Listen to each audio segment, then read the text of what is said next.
Halo Cis, selamat datang di ruang kami. Lewat ruang kami kali ini, yuk kita gali informasi, sejarah, dan peristiwa yang terjadi di masa lalu. Sebelum memulai, jangan lupa untuk subscribe channel ini ya Cis, untuk membangun channel kita ini. Oke, ruang kami kali ini, kita akan membahas tentang patung Dirgantara, atau lebih banyak dikenal dengan patung Pancoran.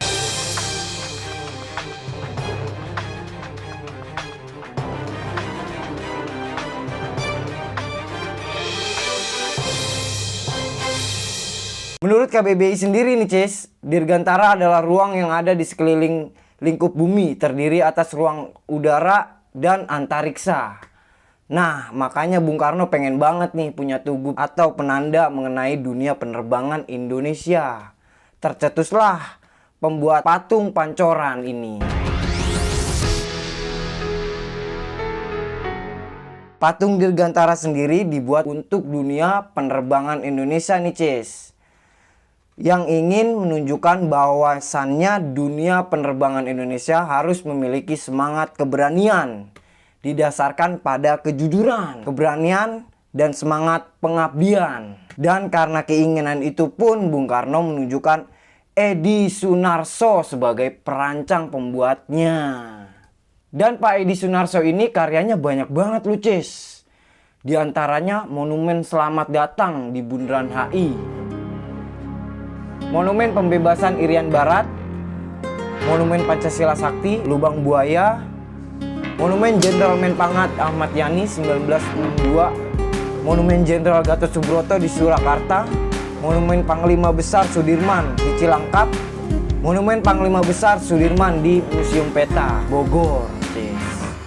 Nah, ada lagi nih Cis, Monumen Yosudarso di Biak, Papua, Monumen Pahlawan Tak Dikenal di Gul, Papua. Di samping membuat monumen, beliau juga banyak karyanya membuat beberapa diorama, yaitu diorama sejarah Monumen Nasional di Jakarta, diorama sejarah Museum Lubang Buaya, diorama sejarah Museum Pancasila Sakti Lubang Buaya, diorama Museum Sejarah ABRI di Satria Mandala, Jakarta, diorama sejarah Museum Purbawisesa, diorama sejarah Museum Jogja kembali di Yogyakarta, diorama sejarah Museum Keprajuritan Nasional TMII di Jakarta, diorama sejarah Museum Perhubungan TMII di Jakarta, diorama sejarah Museum Benteng Federu di Wakil Presiden Republik Indonesia. Patung Dirgantara sendiri dibuat pada tahun 1964 nih Cis, sampai 1966. Berdasarkan rancangan Pak Edi Sunarso,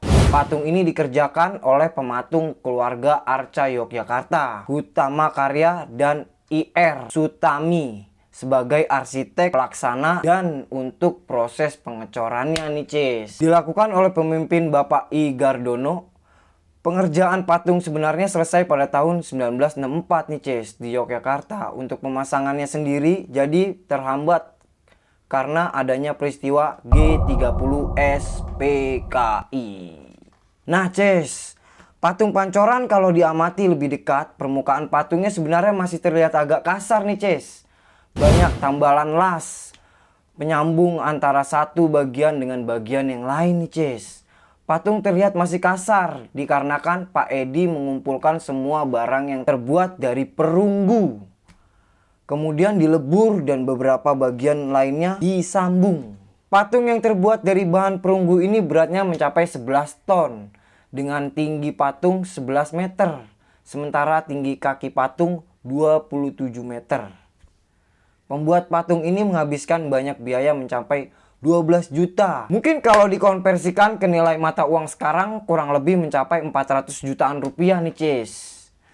Hal itu di luar pembangunan tiang penyangga, dan pemerintahan sendiri memberikan uang muka sebesar 5 juta rupiah. Oh iya, ada cerita di balik dana pembuatan patung ini nih Cis. Dikarenakan adanya peristiwa G30 SPKI, pembangunan patung Dirgantara ini sempat mangkrak. Dan dengan adanya peristiwa itu Bung Karno pun harus lengser jadi tahanan politik. Kemudian pada tahun 1970 saat Bung Karno menanyakan nasib patung Dirgantara, Pak Edi pun mengatakan dirinya kehabisan uang. Dia juga terus terang utangnya belum dibayar. Rumahnya disegel. Saat mendengar cerita itu, Bung Karno memutuskan untuk menjual mobilnya, Cis. Uang hasil penjualan mobil diserahkan kepada Pak Edi untuk merampungkan pemasangan patung itu, Cis. Mungkin banyak yang belum tahu nih, Cis, kalau model peraga kenapa patung Dirgantara bisa berpose kayak sekarang itu adalah Bung Karno sendiri loh, Cis. Dan muka patung ini adalah muka Pak Edi. Tubuh patung Dirgantara ini berpose berdiri dengan tangan yang mengacung ke arah utara, yaitu mengarah kepada Bandara Utara Internasional Kemayoran. Bandara yang resmi ditutup pada 31 Maret 1985 itu merupakan bandara tertua di Indonesia loh, Cis, yang sudah berdiri dari zaman Belanda, kependudukan Jepang, kemudian sekutu, era kemerdekaan. Bahkan Garuda Indonesia pun lahir di situ loh, Cis. Ngomong-ngomong soal arah tangan patung Dirgantara nih, Cis. Konon katanya arah yang ditunjuk patung Dirgantara mengarah harta karun tersembunyi Bung Karno, Cis, yang dipercaya dapat melunasi hutang negara. Ada yang bilang juga mengarah ke Pelabuhan Sunda Kelapa, yang merupakan jantung peradaban bangsa Indonesia selama dijajah oleh Belanda. Padahal jelas-jelas patung Dirgantara dibuat untuk melambangkan bagaimana seharusnya dunia penerbangan Indonesia lebih perkasa, jujur, dan memiliki semangat untuk mengabdi. Dan ada cerita haru biru juga nih, Cis, di balik pembuatan patung Dirgantara ini. Pada pagi hari saat matahari sepenggalah sekitar pukul 10 WIB, Minggu 21 Juni 1970, ketika Pak Edi tengah berada di tempat pembangunan dan berada di bagian atas patung Dirgantara untuk mengecek, tiba-tiba Pak Edi turun dari puncak patung Dirgantara dengan tergesa-gesa. Ada air mata menggenang di matanya. Bukan karena apa, tapi baru saja melintas di bawah patung yang belum rampung itu iring-iringan kendaraan membawa jenazah salah satu orang yang begitu dikenalnya. Jenazah yang dibawa dari Wisma Yaso di Jalan Gatot Subroto nomor 14, kini Museum Satria Mandala TNI, menunjukkan pangkalan udara Halim Perdana Kusuma untuk terbangkan menuju Blitar. Bung Karno telah berpulang ke sang pencipta, Cis. The Founding Father, pemimpin besar revolusi Indonesia, telah wafat.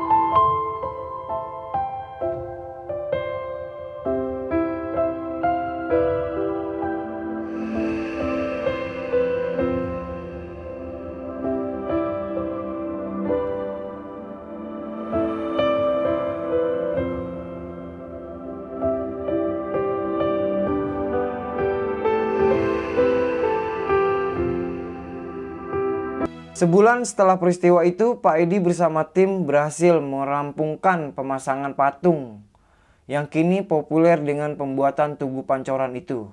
Dalam keadaan tanpa nama, tanpa dilihat si penggagas, untuk dibuat patung tersebut juga tanpa peresmian, bahkan meninggalkan hutang. Ironis banget ya, Cis, perkara permasalahan politikan. Kenapa pemerintahan pada zaman itu tidak membantunya? Gue sendiri kalau lihat patung Dirgantara itu jadi inget lagu Om Iwan. Anak sekecil itu berkelahi dengan waktu. Ya itulah. Dari sejarah tadi, semoga teman-teman yang sekolah di penerbangan meneruskan semangat keberanian, kejujuran, dan semangat pengabdian pada negeri kita untuk kemajuan dunia penerbangan Indonesia. Dan semoga pemerintahan terus-menerus memperhatikan juga untuk kemajuan dunia penerbangan Indonesia. Ayo dong. Dan untuk kita yang tidak di bidang penerbangan, teruslah berusaha dan berdoa. Gapai mimpi dan cita-cita untuk keluarga, bangsa, dan negara. Itu tadi sedikit sejarah mengenai patung Dirgantara yang lebih dikenal dengan Pancoran. Nah, Cis, kalau kalian punya kritik saran untuk kita di ruang kami ini, atau kalian punya rekomendasi mengenai tempat-tempat peristiwa bersejarah yang ingin dibahas di ruang kami ini, tolong komentar di kolom komentar di bawah ya, Cis. Bila kalian merasa terbantu wawasan mengenai tempat peristiwa dan sejarah masa lalu, tolong share, like, subscribe channel ini ya, Cis. Karena dengan begitu kalian telah mendukung channel ini. Terima kasih, sampai jumpa di ruang kami selanjutnya.